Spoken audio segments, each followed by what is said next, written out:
हाँ जी बेटा, हिंदी कविता शिक्षण में आपका बहुत बहुत स्वागत। आज हम यहाँ हिंदी के जुलाई के एग्ज़ाम जो कक्षा 10वीं का कल आपका एग्ज़ाम है 7 जुलाई को, उसके रिवीज़न की वीडियोस डाल रहे हैं बेटे। ये वीडियो का छठा पार्ट है रिवीज़न की वीडियो का। तो ये मेरे ख्याल में लास्ट होगा। इसमें नर्स कहानी आपको पेपर में आनी है, उसकी एक छोटी सी स्टोरी मैं आपको सुना दूँ कि ये कहानी एक छोटे बच्चे 6 साल का जो बच्चा है महेश, उसकी है।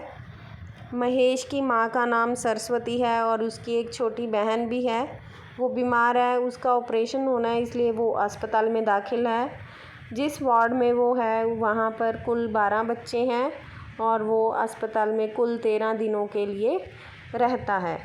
उसके बेड नंबर 9 वाला बच्चा उससे थोड़ा बड़ा और सियाना है। जब उसका ऑपरेशन होता है तो वो बहुत रोता है, अपनी माँ को मुलाकात के बाद जाने नहीं देता। मुलाकात के लिए वहाँ मिलने का समय 4 से 6 बजे तक है। जब सरस्वती उससे मिलने जाती है तो बहुत रोता है, उसे जाने नहीं देता। तो वह 9 नंबर बेड वाले बच्चे की सहायता लेती है कि उसको बातों में लगा कर रखो, इसको कहानियाँ सुनाओ और ताकि मैं यहाँ से जा सकूँ। इसके बाद बेटा वार्ड में 7 बजे 2 नर्सें आती हैं। 2 नर्सों का नाम था, एक नर्स थी मरिंडा और दूसरी थी मांजरेकर। सिस्टर मरिंडा और सिस्टर मांजरेकर नाम की 2 नर्सें वार्ड में आती हैं। और वो इसके बाद एक सिस्टर और है, सिस्टर सुसान, जिससे सब बच्चे घुल मिल जाते हैं। वो सब बच्चों को माँ की तरह प्यार करती है। वो कहती है कि नर्स भी माँ की तरह ही होती है, सिस्टर सुसान। वो महेश को भी चुप करवाने की बहुत कोशिश करती है और उसे अपने बेटे बबलू की कहानी सुनाती है कि मेरा भी एक बेटा है जिसका नाम बबलू है। वो भी बहुत नटखट है, जब मैं अस्पताल आती हूँ तो वह भी तुम्हारी तरह बहुत ही रोता है, जिससे महेश के मन में बहुत ही उत्सुकता जागृत हो जाती है। उसके बारे में धीरे धीरे महेश का दिल अस्पताल में लग जाता है। वह अपनी माँ को भी अब जाने से नहीं रोकता। 13 दिन के बाद जब महेश को अस्पताल से छुट्टी मिलती है तो उसकी माँ सिस्टर सुसान का धन्यवाद करना चाहती है। इसके लिए वह सिस्टर सुसान के लिए एक फूलों का गुलदस्ता और उनके बबलू के लिए गिफ्ट लेके जाती है। जब वह सिस्टर सुसान से मिलती है तो सिस्टर कहती है कि ये मैं फूलों वाला गुलदस्ता तो रख लेती हूँ, लेकिन आपको यह गिफ्ट किसी और को देना होगा, क्योंकि मेरी तो अभी शादी नहीं हुई, ना ही मेरा कोई अभी तक बबलू है। ठीक है बेटे, आपने कहानी सुन ली, सारी समझ में भी आ गई होगी। चलो देखते हैं इसके प्रश्न उत्तर ध्यान से देखने आपने, पेपर में कोई गलती नहीं करनी। तो चलते हैं हमारे पहले प्रश्न पर। पहला जो हमारा प्रश्न है, महेश कितने साल का था? मैंने आपको बताया 6 साल का था। महेश कहाँ दाखिल था? अस्पताल में दाखिल था। अस्पताल में मुलाकातियों से मिलने का समय 4 से 6 बजे तक का था। वार्ड में कुल कितने बच्चे थे? ये कन्फ्यूज़न वाले क्वेश्चन हो जाते हैं बच्चों के लिए कि वार्ड में कुल कितने बच्चे थे? 12। और महेश को कितने दिन के बाद छुट्टी मिली? 13 दिन के बाद। इस चीज़ को आपने याद रखना है, 12 बच्चे थे। 7 बजे कौन सी 2 नर्सें वार्ड में आई? सिस्टर मरिंडा और सिस्टर मांजरेकर। ठीक है बेटे, मांजरेकर। ठीक है, महेश के सिस्टर से घुल मिल गया था, सिस्टर सुसान से घुल मिल गया था। महेश को अस्पताल से कितने दिन के बाद छुट्टी मिली? मैंने अभी बताया 13 दिन के बाद छुट्टी मिली।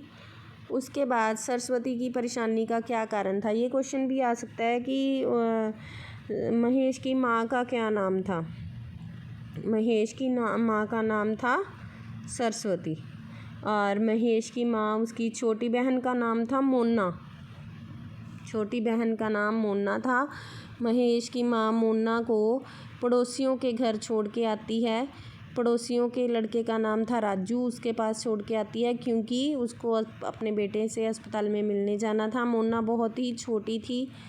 और इसके बाद जो बड़े प्रश्न आ गए हमारे पास, सरस्वती की परेशानी का क्या कारण था? क्योंकि उसका बेटा अस्पताल में दाखिल था और वह रात को अपने बेटे के पास नहीं रुक सकती थी और उसका बेटा उसके बिना बहुत रोता था। यही उसकी परेशानी का कारण था। सरस्वती ने 9 नंबर बेड वाले बच्चे से क्या मदद मांगी। सरस्वती ने देखा कि वह बच्चा महेश से बड़ा है, 10 साल का है और थोड़ा समझदार भी है, इसलिए उसने 9 नंबर बेड वाले बच्चे से कहा कि तुम इसको बातों में लगा कर रखो, इसको कहानी सुनाओ, इतने में ही मैं यहाँ से चले जाऊँगी। सिस्टर सुसान ने महेश को अपने बेटे के बारे में क्या बताया। बेटे ये मैं तीसरा प्रश्न पढ़ रही हूँ, क्या बताया था मैंने, इनके उत्तर एज इट इज़ नहीं पढ़ रहे, आपको कहानी की तौर पर सुना रही हूँ, क्योंकि कल वाले पेपर में आपको कहानी ही आएगी, उसमें से क्वेश्चन आंसर आएंगे, तो आपको इसकी स्टोरी अच्छे से पता होनी चाहिए। स्टोरी में जो बारीकियाँ हैं, जैसे उसकी बहन का नाम मोना, माँ का नाम सरस्वती, पड़ोसियों के लड़के का नाम राजू, ये बातें आपको पता होनी चाहिए, क्योंकि वो पूछ सकते हैं कि क्या सिस्टर सुसान के लिए महेश की माँ लेके गई एक फूलों का गुलदस्ता और एक गिफ्ट लेके गई।